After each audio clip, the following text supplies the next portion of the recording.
menghancurkan Indonesia lewat pendidikannya. Betapa gobloknya pendidikan di Indonesia itu. Apalagi di bawah ya SBY, Jokowi, sekarang Prabowo, ini di bawah kendali Amerika. Indonesia masih terus mengalami kegelapan, rakyatnya pelongo-pelongo. Selama kampus-kampus itu masih menolak politik, selama itu pula pendidikan di Indonesia nggak akan maju. Menyelamatkan Indonesia dengan menyusun sebuah pemerintahan baru.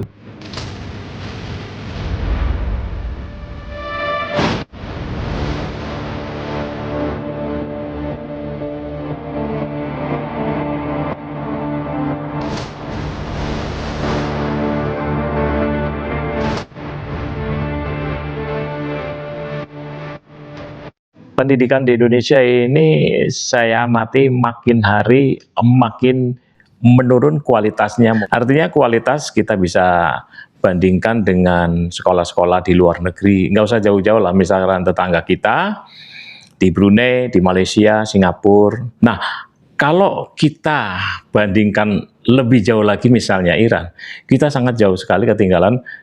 Iran itu sudah menguasai teknologi yang sangat luar biasa, yang bisa mengimbangi negara adidaya, baik AS maupun Cina. Bagaimana nih Pak Bintang? Saya menduga ya, dan saya kira ini hal yang bisa dibuktikan dan kebenarannya, bahwa memang ada suatu rekayasa untuk menghancurkan tidak hanya sekedar Indonesia, tapi menghancurkan Indonesia lewat pendidikannya. Nah, saya pernah diskusi tentang hal ini dengan Hariman 30 tahun yang lalu mungkin ya. Hariman Siregar maksudnya? Hariman Siregar, ya. Aktivis ya? Ya, ya saya akan coba mulai dari sejak saya SMA ya. Seperti yang saya pernah ceritakan ya. Dulu ada sejarah, ada ilmu bumi, mulai sekolah dasar. Saya umur 9, naik kelas 3, itu betul-betul menginginkan sebuah atlas, karena ada pelajaran ilmu bumi. Ibu guru saya itu Ibu Sarti namanya, kelas 3 SD, SR waktu itu. Itu saya sayang sekali sama beliau. Begitu naik kelas 3, saya memperoleh pelajaran ilmu bumi, tetapi nggak bisa beli atlas. Ibu Sarti itu cerita tentang atlas itu, Indonesia dan dunia. Sampai kemudian bulan Desember, tanggal 5, saya ngerumput. Karena tanggal 5 itu hari Sinterklas. Jadi tanggal 4 malam itu rumput-rumput itu saya kasih di sepatu saya. Karena ceritanya Sinterklas mau datang nanti malam dan memberikan hadiah seperti yang kita inginkan. Betul, tanggal 5 Desember pagi saya mendapat atlas. Waduh, bahagia saya luar biasa. Dan saya memang kemudian jagoan lah hampir dalam semua pelajaran. Ya, guru-guru saya itu di SD, kalau matematik ya Pak Budiman, seperti Pak Muhammad Turmuji. Di SMP, sejarah itu Pak Joko, bahasa Indonesia itu Pak Hadi. Pak Hadi itulah yang ngajarin saya sholat di SMP 1 Solo. Pokoknya saya jagoan lah. Dan lulus SMA itu semua nilai saya 10. Hanya satu bahasa Jerman yang hanya dapat 8. Semua 10. Segala macam matematik. Dari goniometri, dari aljabar, sampai ilmu ukur ruang. Semua 10. Sejarah 10. Ilmu bumi 10. Nah, setelah saya lulus, mungkin masih 2 tahun lagi setelah itu, masih bagus. Tetapi kemudian berubah menjadi, ya kalau dulu tuh SMA itu ABC, sekarang berubah menjadi Paspal, Sosbud, ya. Nah itu di situ saya mulai melihat, saya dan Hariman Siregar mulai melihat terjadi perubahan di dalam kurikulumnya. Dulu itu yang jagoan itu kalau Jawa Timur itu Surabaya, Malang, Madiun. Kalau Jawa Tengah itu Solo, Semarang. Nah, lalu Jawa Barat itu Bandung. Itu sudah dikenal di seluruh Jawa paling enggak ya. Itu jagoan-jagoan. Jadi ketika kemudian saya lulus SMA, masuk ITB dengan mudahnya. Karena nilai-nilai saya hebat-hebat lah. Ya, jadi setelah itu terjadi G30S ya. Itu dipegang Pak Harto, itu mulai terjadi perubahan. Perubahan bukan lebih baik tapi lebih buruk. Saya nggak tahu itu bagaimana bisa terjadi ya. Ilmu bumi sejarah mulai dikurangi, diganti dengan matematik, diganti dengan bahasa Inggris, ya. Terus mulai kelihatan sekali jebloknya. Nah, saya waktu kemudian itu terus menerus itu terjadi itu. Waktu kemudian Pak Habibie menunjuk Wardiman Djojonegoro sebagai Menteri Pendidikan Nasional. Ya, Wardiman sama-sama dengan Pak Habibie lulusan Jerman. Ya, saya punya harapan akan menjadi lebih bagus. Sekalipun saya ragu-ragu karena Wardiman itu tidak pernah bekerja di bidang pendidikan. Dia waktu itu kalau saya nggak salah menjadi orangnya gubernur DKI, mungkin di bawah Bang Ali loh, ya. Lalu tiba-tiba Pak Habibie jadi presiden, dia jadi Menteri Pendidikan, dan lalu bergelar profesor. Nah ini yang kemudian saya menjadi meragukan si Wardiman ini, karena gelar profesor itu hanya diberikan kepada orang yang mengajar, jadi dosen mestinya. Dan saya merasa aneh juga kok Pak Habibie ketika diberi gelar profesor oleh ITB itu mau gitu, padahal gelar profesor itu nggak layak untuk dia karena Pak Habibie nggak pernah mengajar. Di Jerman pun dia bekerja swasta di perusahaan penerbangan. Jadi harapan saya muncul kembali ketika Wardiman itu memperkenalkan yang namanya SMU.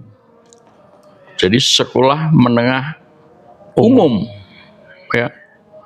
Nah, ini agak mirip, harapan saya ya, agak mirip dengan sekolah-sekolah di luar negeri di mana SMA-nya itu tidak perlu dibagi-bagi.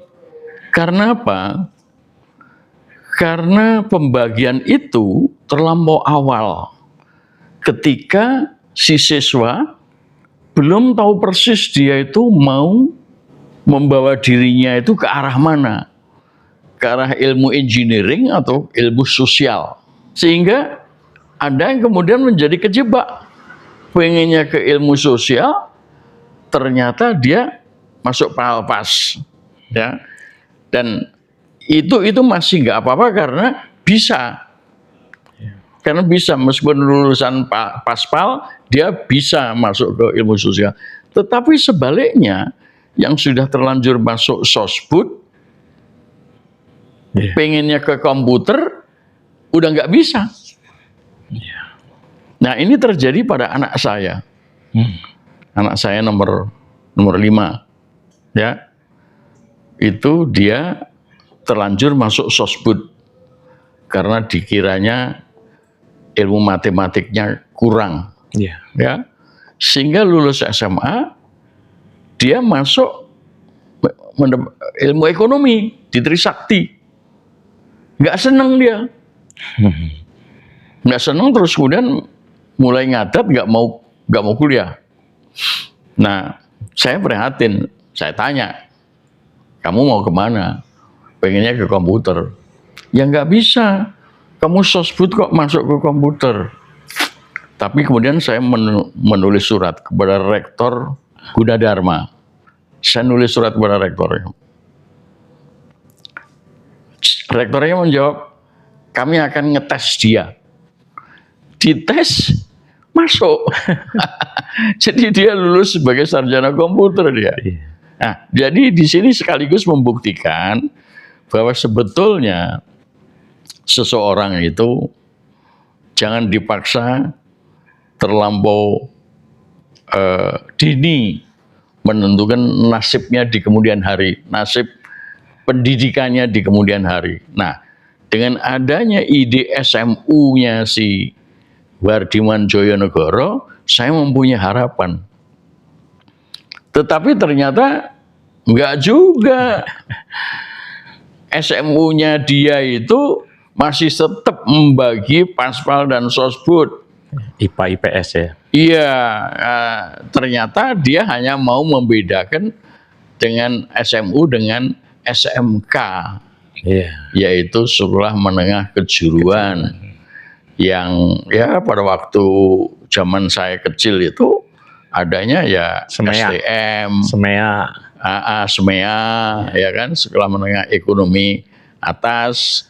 STM itu sekolah teknik menengah, ya kan, SPG, sekolah. Betul, ya. Jadi begitu. Jadi harapan saya hilang, ya. Dan ternyata memang juga dugaan saya bahwa Wardiman tuh nggak pernah punya pengalaman dosen tuh nggak pernah, ya. Jadi itu merupakan sebuah kesalahan lebih lanjut, yang mana yaitu tadi ilmu sejarah, ilmu bumi, itu bahkan dihapuskan. Ini menjadi sangat penting karena apa? Karena dari situlah terjadi kecintaan kepada Indonesia. Mengerti betul bagaimana sejarah perjuangan bangsa kita, mengerti betul wilayah-wilayah di Indonesia. Kalau orang nggak ngerti wilayah di Indonesia, ya bagaimana dia bisa cinta? Seperti yang saya pernah sampaikan, orang ditanya Medan itu ibu kota provinsi mana, disebutnya Maluku, ngawur, ya. Bahkan Jokowi pernah menanya kepada seorang siswa, ya, kalau nggak salah SMP itu, sebutkan sebuah negara di Afrika. Jawabnya Afrika. Kalau ditambah Afrika Selatan masih ada benernya lah ya. Jadi ini sudah menunjukkan betapa gobloknya pendidikan di Indonesia itu. Dan yang saya heran, menteri-menteri pendidikan kita itu tidak ada yang sadar dan lalu melakukan koreksi. Itulah yang saya sering sebutkan bahwa menteri-menteri kita itu tidak bisa bicara no kepada presiden. Ya, termasuk Wardiman, dia Dr. Ing, ya, lulusan Jerman, ilmu teknik, ya, tetapi nggak bisa mau mengatakan ini harus begini kepada Habibie. Dan ya apalagi di bawah kepemimpinan Gus Dur sama Megawati, ya kan. Lalu terjadilah peristiwa di mana Undang-Undang Dasar kita diganti, dipalsukan. Ya. Jadi lebih gila lagi. Apalagi di bawah ya SBY, Jokowi, sekarang Prabowo, ini di bawah kendali Amerika, ya. Mereka lebih suka menjadi boneka Amerika dan menghabiskan segala sumber daya alam maupun sumber daya manusia kita demi mengabdi kepada Amerika. Mereka menjadi pengkhianat-pengkhianat, yang menjadi korban adalah anak didik kita. Tapi kalau misalkan gini, kita kan sudah tahu ya, dihancurkannya pendidikan di Indonesia. Sebetulnya ada pihak ketiga nggak sih yang ikut campur tangan dalam mendegradasi atau menghancurkan dunia pendidikan? Ya, jadi bukan pihak ketiga ya. Malah dia yang mempunyai keinginan yang pertama untuk menghancurkan Indonesia. Jadi negara-negara barat itu seperti yang sering saya sampaikan ya, terutama barat ya, itu ngeri melihat Indonesia sebagai negara yang besar, rakyatnya nomor 4 di dunia, dan muslim dan pribumi ya, artinya bukan campur-campur ya. Nah, ya banyak sekali juga sih sebetulnya seperti Jepang, Korea itu orang-orang pribumi juga gitu ya. Tetapi Eropa sama Amerika ini kan sudah campur. Nah, ini pribumi terbesar di seluruh dunia lagi. Muslim, wah itu target yang luar biasa.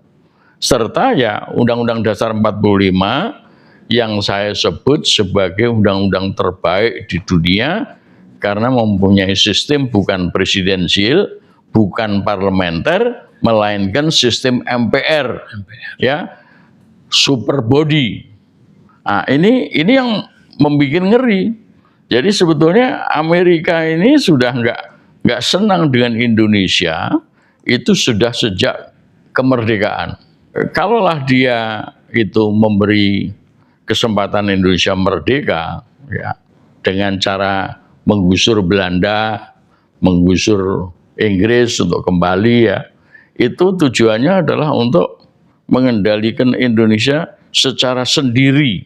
Modelnya si Donald Trump sekarang inilah ya, ini memang berusaha menghancurkan, dan penghancuran itu tidak lain dan tidak bukan lewat pendidikannya ya. Kita harus ingat pasal 31. Oh, 31 ya. Pasal 31 itu tentang pendidikan nasional. Ya, pendidikan nasional itu harus diselenggarakan secara nasional.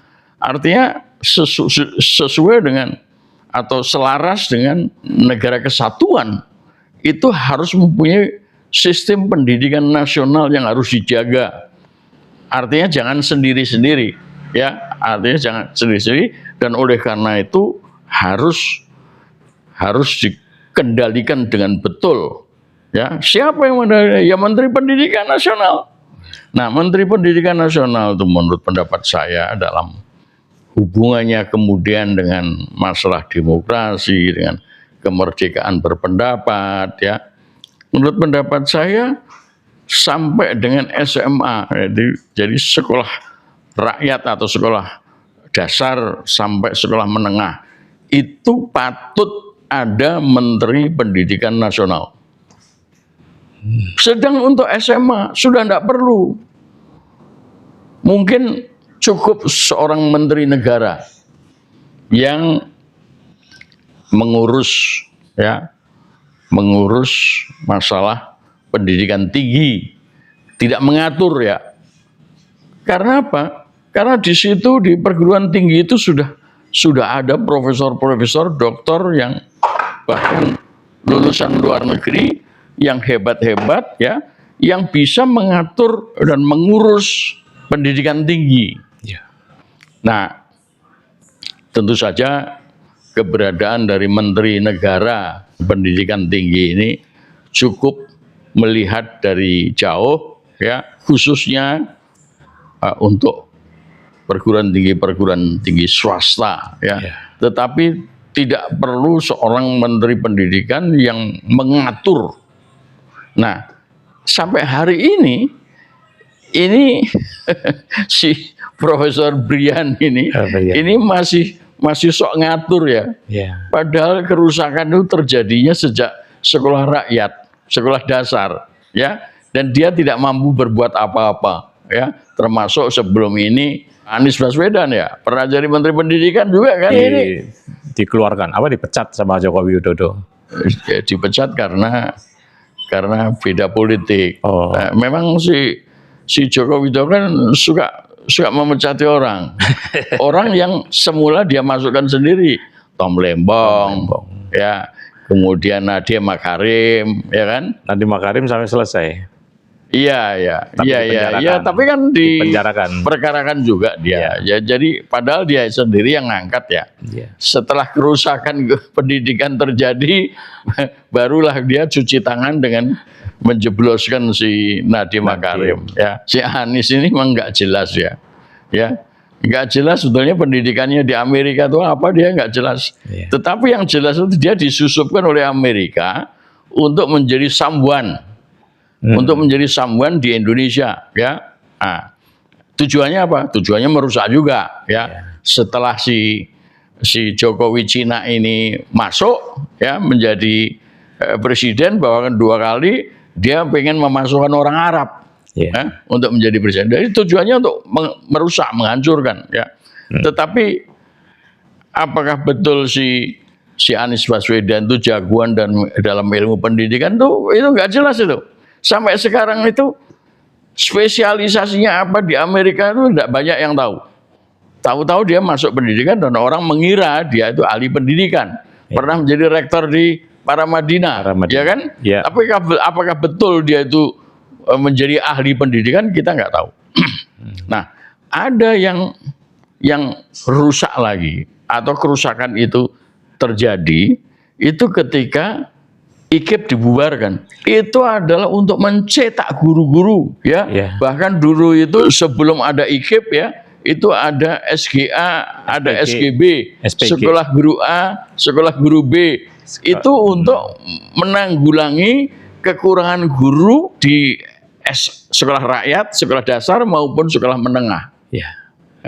Nah, itu tiba-tiba hilang. Nah, itu juga sebuah kecelakaan yang luar biasa, yang mana kemudian akhirnya kita tidak memperoleh guru-guru yang jagoan.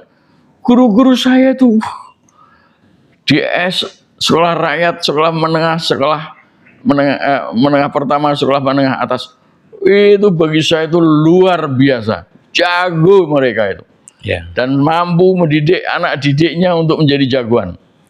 Saya lupa mengatakan, orang-orang seperti Sutami, Insinyur Sutami, itu lulusan SMA Negeri Solo seperti saya. Baikuni, ahli atom, itu lulusan SMA Negeri 1 Solo juga.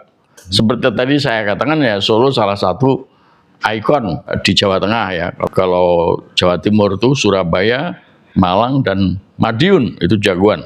Bandung itu Jawa Barat. Nah, jadi dulu itu kita mencetak jagoan-jagoan. Nah, sekarang hilang. Yang hilang, ya, tadi sudah sampai kepada Jokowi yang Belgedes, ya. Nah, apa yang terjadi di perguruan tinggi kita?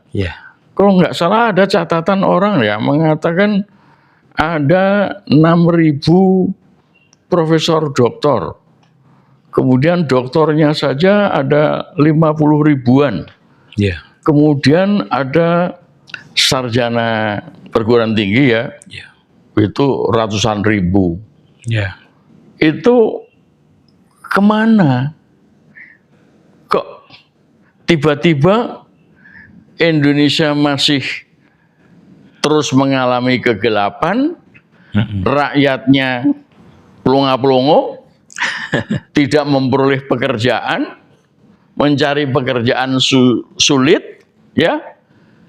Sedang kita melihat betapa hebatnya Iran dalam perang melawan Israel dan Amerika, serta contoh yang lain adalah Korea Utara yang begitu hebatnya. Ya, memang ada negara tetangga kita yang baru kemarin merdeka, ya. Kan Vietnam itu baru kemarin ngusir Amerika yang menjajah selama beberapa satu dekade lebih, ya. Sebelumnya Perancis yang menjajah. India juga baru kemarin. Ya, artinya setelah Indonesia merdeka baru India. Malaysia juga begitu, ya. Tetapi India itu sudah negara nuklir. Ya, Pakistan juga yang baru merdeka setelah India, ya. Itu sudah negara nuklir.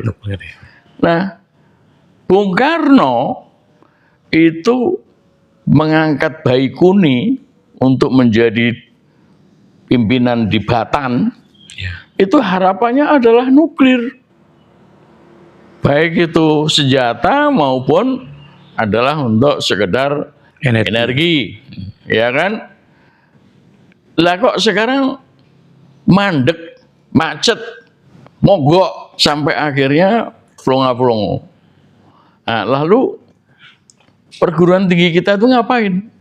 Ya, itu sebetulnya urusannya si Brian itu, atau sebelum ini ya Nadiem ya. Nadiem itu nggak jelas. Nadiem nggak pernah sekolah di Indonesia.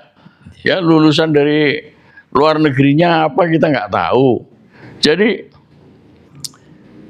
perguruan tinggi kita ini, kalau saya nggak salah, ya menduga ya, karena saya punya pengalaman 50 tahun di situ.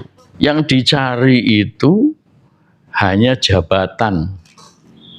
Ya, kalau lulus sarjana S1, kemudian ngajar, lalu bisa menambah titelnya S2, lalu bisa S3, cita-citanya itu cuman nulis dalam bahasa Inggris untuk dikirim ke jurnal-jurnal, mungkin 5 tulisan sudah cukup, dia dipromosikan menjadi guru besar.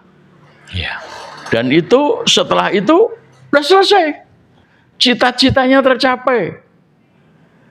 Tidak lagi berpikir untuk negara.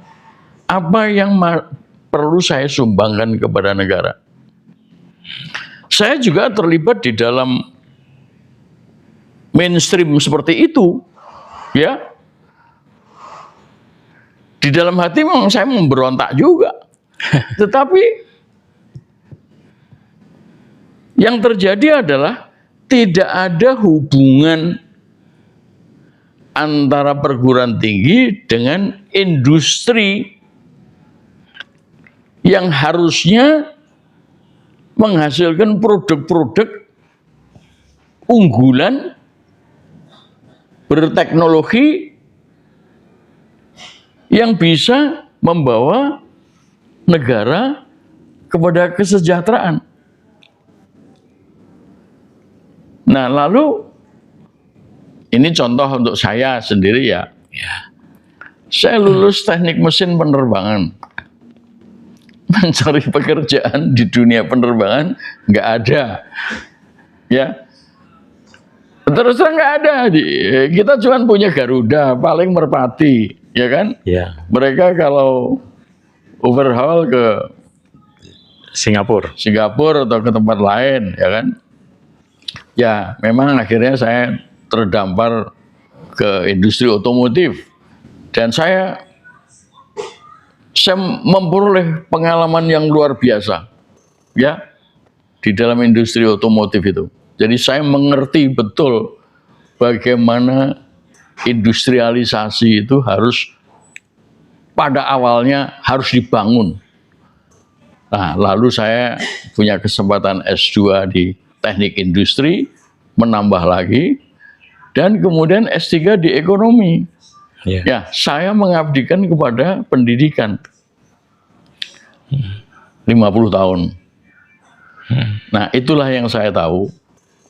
Orang-orang itu yang teman-teman saya, mantan murid saya, yang kemudian juga sudah dapat profesor doktor. Pendidikan tadi seperti yang dituturkan oleh Pak Bintang tadi, yang penting cita-cita menjadi guru besar, profesor sudah tercapai tanpa pernah memikirkan orang lain, tanpa pernah memikirkan bagaimana menjabarkan ilmu misalkan di dunia teknik, misalkan untuk industrialisasi.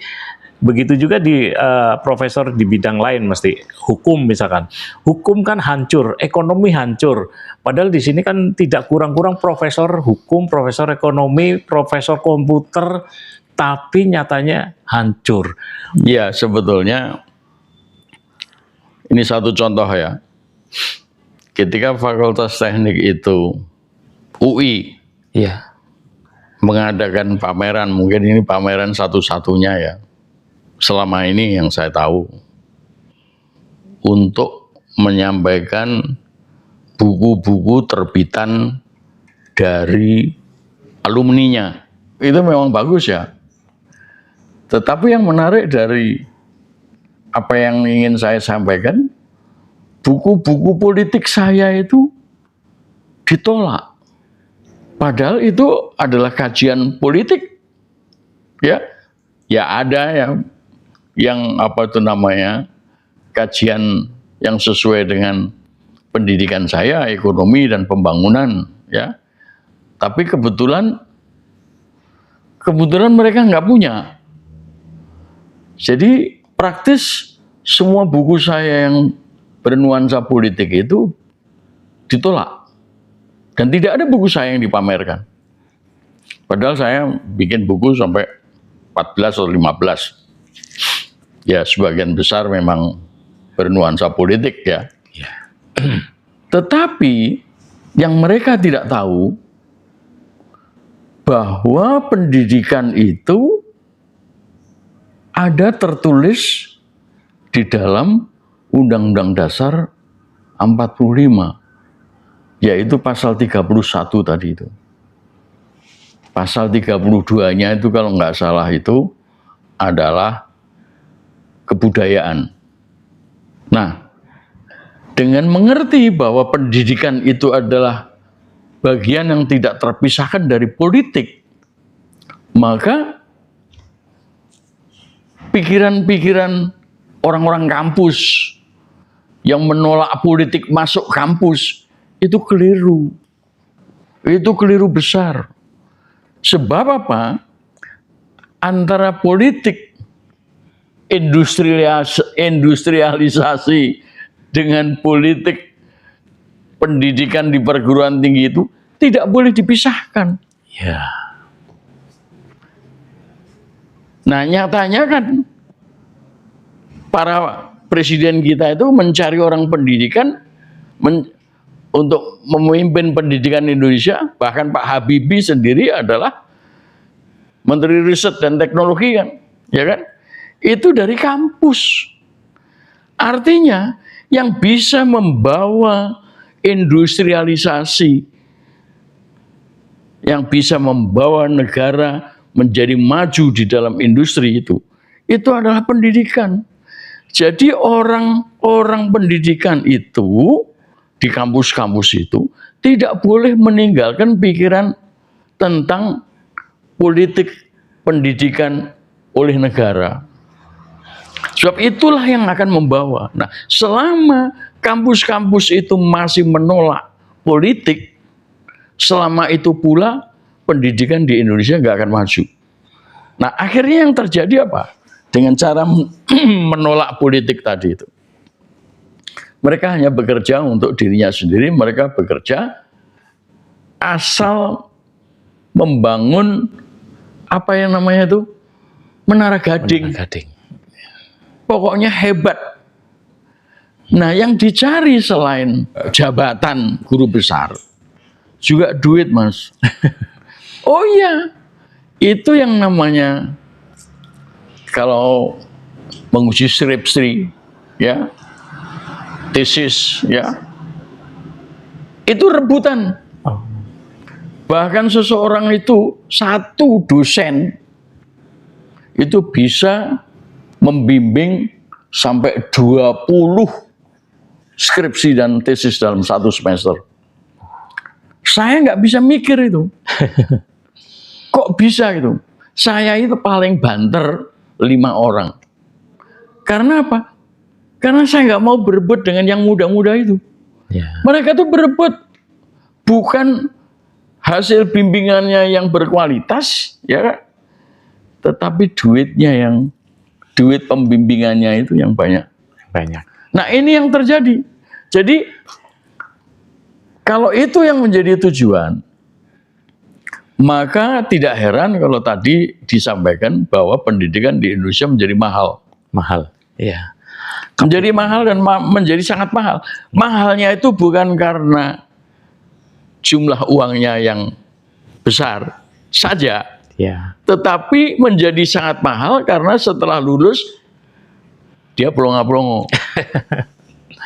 nggak dapat pekerjaan. Iya. Jadi adanya kapitalisasi pendidikan di sini ya, Pak. Betul. Ya mungkin betul juga istilah itu ya. Karena apa? Ada teman saya, anaknya terpaksa masuk bimbingan Bimbel. untuk bisa diterima masuk UI. Ya, bimbel ya. Bimbel ya, untuk bisa masuk UI. Bimbelnya bimbel lewat UI yang dikelola secara resmi oleh UI. Bayarnya ratusan juta. Allahu Akbar. Setelah pengumuman seleksi nggak diterima. Ini jadi UI itu. Ya karena UI itu pertama saya ngajar 50 tahun di situ, 52 tahun saya ngajar di situ. Dan kemudian the leading university di Jakarta paling enggak ya. Maka saya kasih contoh itu. Jadi, nah akhirnya memang si anak ini sebentar mendaftar ke Jawa Timur kalau nggak salah ya, atau ke Bali saya nggak tahu, Udayana. Ya. Udayana. Tapi kemudian nggak tahan akhirnya masuk Unpad. Pajajaran. Tapi itu ratusan juta itu udah keluar. Udah Ya, hilang. jadi ini harus ditertibkan. Iya. Nggak bisa main ugal-ugalan menaikkan biaya masuk. Biaya masuk aja udah tinggi begitu. Ya. Ini negara yang sedang gulap gulita begini, ya dosen-dosennya main duit. Ya, termasuk contohnya si Bahlil. Ya kan? Itu kan programnya Bahlil itu program yang dibikin-bikin. Iya. Yang dibikin-bikin untuk memberi kesempatan kepada Pejabat. ya pejabat, ya kan, yang mau bisa gampang masuk, ya kan, bayar tinggi. Ini kan merusak. Iya. Ya termasuk bagaimana UGM mempertahankan Jokowi tuh. Iya. Itu kan karena itu. Di balik itu semua adalah duit. Iya. Ya. Karena si Ova Emilia tuh ngutang nggak bisa bayar, bukan ngutang ya, apa bangkrut ya, Bangkrut, ya. BPR-nya ya. Ya, BPR. Terus kemudian main nyodok lewat Jokowi, ya kan, kebetulan Jokowi membuka pintu toh lewat Prayitno, ya kan, Pratikno, ya kan, jadi ya begitulah akhirnya yang rusak kan universitasnya sendiri. Pendidikannya. Ini ya pendidikan secara umum ya, ini harus diselesaikan, harus diperbaiki. Nah, kalau Prabowo tidak peduli, ya tidak bergeming, ya dia harus diganti gitu aja. Ya termasuk ini anaknya yang sampai sekarang dipertahankan bahwa dia memang kan sudah diduga keras tidak memiliki ijazah Oh iya, SMA. si anaknya Jokowi. Iya. Oh iya, Itu si kan berarti Gibran. ikut andil dalam menghancurkan dunia pendidikan kan. Artinya kan itu yang mempertahankan surat keterangan Betul, itu kan betul. dari Kementerian Mendiknas, Pendidikan. ya kan? Mendiknas. Iya. Bagaimana ini? Ya, sebetulnya si Brian harus bertindak. Iya. Si Brian itu adalah Menteri Pendidikan yang sekarang. Iya. Nah, itu harus bertindak dia. Kalau dia tidak bertindak, ya berarti dia termul. Iya kan? Iya. Dia termul juga. Ya udah, ya kayak gitu tuh. Akhirnya dunia akan melihat, oh si Brian tuh cuman segitu. Ya. Iya. Dia nggak mampu membuat industrialisasi di Indonesia maju seperti bagaimana mau mengejar Iran, Iya. bagaimana mau mengejar Korea Utara, Iya. ya loh kok pakai senjata oke lah katakanlah Indonesia anti perang, ya kan? Tapi bagaimana kesejahteraan dari rakyat ini, ya rakyat yang kemudian terpaksa hidup sengsara, miskin, ya. Diinjek sana, diinjek sini, ya nggak boleh jualan di pinggir jalan karena waktu puasa, ya lalu didatangkan yang namanya Satpol. Satpol PP, ya, dagangannya dihancurkan. Ini negara apa? Ya, dan si Prabowo, si Wowo ini cuman pelengas-pelengos saja, ya kan? Oh, ada satu lagi, Ya. itu yang namanya guru honorer itu. Ya. Dipelihara bertahun-tahun, honorer terus, gajinya 1 juta saja nggak ada sebulan. 300.000. Lah ya, sepertiga juta. Bisa hidup apa? Udah gitu, demi menolong guru-guru honorer ini, di Luwu, Sulawesi Tengah, ada sejumlah guru, Iya. ya 2 orang kalau nggak salah ya, yang kemudian mempunyai ide ngumpulkan 20.000 untuk membantu kehidupan si guru honorer yang tidak pernah diangkat, sudah menunggu puluhan tahun nggak diangkat, ya kan? Malah dianggap sebagai melanggar hukum, lalu diputus di pengadilan, dilaporkan kepada polisi, ya. Iya. Diputus oleh pengadilan, dipenjara 1 tahun. Setelah selesai di penjara, dipecat lagi. Iya. Padahal Ini- PNS padahal ya. Ini yang saya bilang kemarin itu, Iya. hati sanubarunya si pejabat ini yang memecat segala macam, tentu saja yang memecat pasti di Mendiknas, toh, Mendiknas ya. ya kan? Iya. Itu hatinya hati iblis. Nah ini si Brian itu nggak berbuat apa-apa, dia oke-oke aja. Ini ITB macam apa ini? Ini adalah, saya itu lulusan ITB juga loh, ya. Nggak seperti ini, ya. Hati sanubarunya orang-orang ITB, alumni ITB itu tidak seperti si Brian ini. Jadi ya begitulah, Iya. kualitasnya cuma segitu. Iya.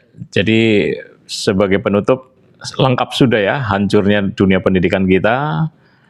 Terus kemudian sampai sekarang juga outputnya juga tidak ada, banyak nganggur, banyak. Ya, satu-satunya jalan ya itu, rejim ini harus diganti. Tidak ada cerita rejim ini diganti. Ganti rejim, ganti sistem. Ya, sistemnya kembali ke UUD 45. Iya. Asli Pancasila. Hanya itu. Ya saya akan, sepanjang itu belum selesai, sepanjang itu pula saya akan ngomong. Iya. Mestinya si Najwa Shihab itu perlu konsultasi juga sama saya agar pertanyaan-pertanyaan yang diajukan kepada si Wowo ini benar nih. Iya. Ya, Iya. ya jangan hanya basa-basi podcast saja. Minder dia.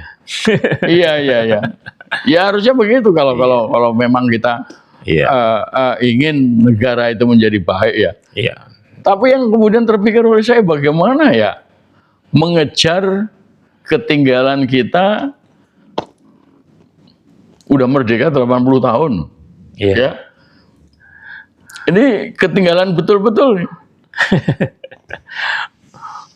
Si Iran itu sudah begitu rupa, ya. Dan memang ya di dalam ayat-ayat suci Al-Qur'an ya, yang saya baca itu, jangan kikir dan jangan boros.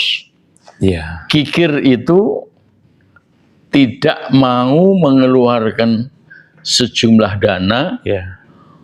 untuk membentengi negara ini dalam berbagai macam sisi, ekonomi, politik, sosial, budaya, pertahanan. Ya, jangan kikir. Ini kikir sekali. Itu yang saya sebut-sebut, misalnya si Purbaya itu kan tinggal datang ke PT DI, Iya. memesan drone. Ribuan drone sudah dibikin oleh orang, ya kan? Indonesia belum pernah punya drone, kecuali mungkin beli ya. Beli. Ya, ini kalau dia mau investasi 276 triliunnya itu daripada buat MBG ya. Ya, itu pertahanan itu kita itu bisa itu. PT DI bisa, PT PAL bisa, mendirikan sebuah usaha swasta dalam bidang teknologi seperti itu juga bisa, ya kan? Lalu ya, drone aja enggak, apalagi peluru kendali ya. Iya. Shahed, wah luar biasa. Ya. Hipersonik. Supersonik, hipersonik, hipersonik ya, seperti Korea Rusia Utara. Ya, Rusia juga. Ya, ini, waduh, ini benar-benar saya itu jadi pelongo-pelongo. Saya ikut pelongo-pelongo karena nggak ngerti bagaimana. Negara jadi pelongo-pelongo. Iya, negara bajingan, negara Dracula-Draculi. Nah, jadi dengan melihat itu, ini segera harus terjadi perubahan dan segera siapa namanya Prabowo ini turun. Prabowo Wiwi Gibran, ya kan? Iya. Dan harapan saya yang kemarin terakhir itu kan, mudah-mudahan si Syafri Samsudin itu dapat hidayah, ya, untuk ikut menyelesaikan persoalan ini, ya. Sebagai Menteri Pertahanan dia itu bisa, ya. Menteri Pertahanan itu kan bisa memberikan komando kepada Panglima TNI, ya, untuk menggusur Prabowo. Ya, dan menyelesaikan berbagai macam persoalan ya yang dia tidak bisa selesaikan. Ya. Sebetulnya kita sendiri sudah siap-siap menyelamatkan Indonesia dan menyusun sebuah pemerintahan baru.